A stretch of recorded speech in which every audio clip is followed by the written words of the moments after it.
Hi hello வணக்கம். இன்றைக்கி நம்ம என்ன பார்க்க போகிறோன்னா பூரி கிழங்கு மசால் தான் பார்க்க போகிறோம்.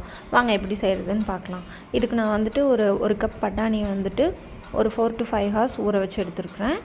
அப்புறம் பெரிய சைஸ் உருளைக்கிழங்கு 2 உருளைக்கிழங்கு வந்துட்டு துண்டு துண்டாக கட் பண்ணி குக்கரில் சேர்த்தி தேவையான அளவு தண்ணி ஊற்றி சால்ட் கொஞ்சம் ஆட் பண்ணிக்கணும். பட்டாணிக்கும் உருளைக்கிழங்குக்கும் தேவையான அளவு சால்ட் ஆட் பண்ணிவிட்டு குக்கரில் விட்டுட்டு 3 to 4 விசில்ஸ் விட்டு எடுத்துக்கலாம். நம்ம அந்த கேப்பில் நம்ம இப்போ உருளைக்கிழங்கு மசால் செய்ய தேவையான பொருட்கள் வந்து கட் பண்ணி வச்சுக்கலாம்.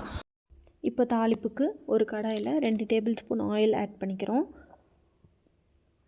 ஆயில் காஞ்சதுக்கப்புறமா கடுகு, கடலைப்பருப்பு, சீரகம், சோம்பு இது 4 ஆட் பண்ணிவிட்டு இது நல்லா பொரிஞ்சதுக்கப்புறமா 4 பல் பூண்டு வந்து தட்டி வச்சுருக்கேன், அதை ஆட் பண்ணிவிட்டு கொஞ்சோண்டு இஞ்சி தட்டி வச்சுருக்கேன், அதையும் ஆட் பண்ணிவிட்டு 3 பச்சை மிளகா வந்து கீறி விட்டு ஆட் பண்ணிக்கிறேங்க. அதுக்கப்புறமா கொஞ்சம் கருவேப்பிலை ஆட் பண்ணிவிட்டு பெரிய வெங்காயம் வந்து 2 பெரிய வெங்காயம் நீல வாக்கில் கட் பண்ணி வச்சுருக்கேன், அதையும் ஆட் பண்ணிக்கலாம். இதை நல்லா வதக்கி விடணுங்க. இது நல்லா வதங்கினதுக்கப்புறமா 1/2 டேபிள் ஸ்பூன் மஞ்சள் தூள் ஆட் பண்ணிக்கிறோம். மஞ்சள் தூள் ஆட் பண்ணிவிட்டு ஒரு 2 to 3 மினிட்ஸ் வந்து அப்படியே விட்டுறலாம். இந்த வெங்காயம் நல்லா வதங்கி வரும் உங்களுக்கு.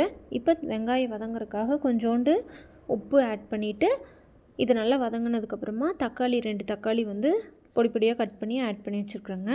அதுக்குள்ளே வந்து நம்ம குக்கரில் வந்து விசில் வந்து விட்டு எடுத்த பட்டாணியும் உருளைக்கிழங்கையும் எடுத்துக்கிறேங்க. பட்டாணி வந்து அப்படியே ஆட் பண்ணிக்கலாங்க. உருளைக்கிழங்கு வந்து தோலை உரிச்சிட்டு கொஞ்சம் மசிச்சுட்டு, கொஞ்சம் நல்லா மசிக்காமல் உருளைக்கிழங்கு நல்லா வாய்க்கு வர மாதிரி ஆட் பண்ணிக்கலாங்க. இப்போ ஒரு மிக்சர் ஜாரில் 1/2 கப் பொட்டுக்கடலை எடுத்துக்கிறோம். சோம்பு, பட்டை, கிராம்பு இது 3ம் ஆட் பண்ணிவிட்டு நல்ல ஒரு ஃபைன் பேஸ்ட்டாக வாட்டர் நம்மளுக்கு எவ்வளோ வேணுமோ அந்தளவுக்கு விட்டு நல்ல ஒரு க்ரீம் பேஸ்ட்டாக அரைச்சி எடுத்துக்கிறோங்க. இந்த பேஸ்ட்டு தான் வந்துட்டு நம்மளுக்கு வந்து குழம்புக்கு தேவையான அந்த திக்னஸே வந்து கொடுக்கும். இப்போ நம்ம ஆல்ரெடி வந்து குழம்புல வந்து கொஞ்சம் தண்ணி ஊற்றி கொதிக்க வச்சுருக்கோம்.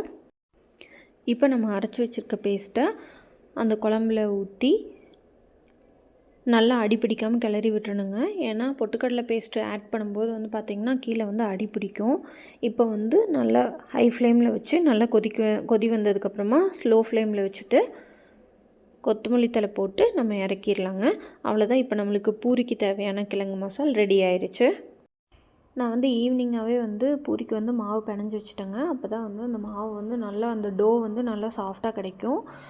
இப்போ வந்து ஆயில் வந்து நல்லா சூடானதுக்கப்புறமா ஸ்லோ ஃப்ளேமில் வச்சுட்டு நம்ம அமுத்தி வச்சுருக்கிற பூரி மாவு எடுத்து போட்டு இப்படி அமுத்தி எடுத்தோம்னா பூரி நல்லா உப்பி வருங்க. இதில் நான் எந்த ஒரு ப்ரிசர்வேட்டிவ்ஸுமே கலக்கலை.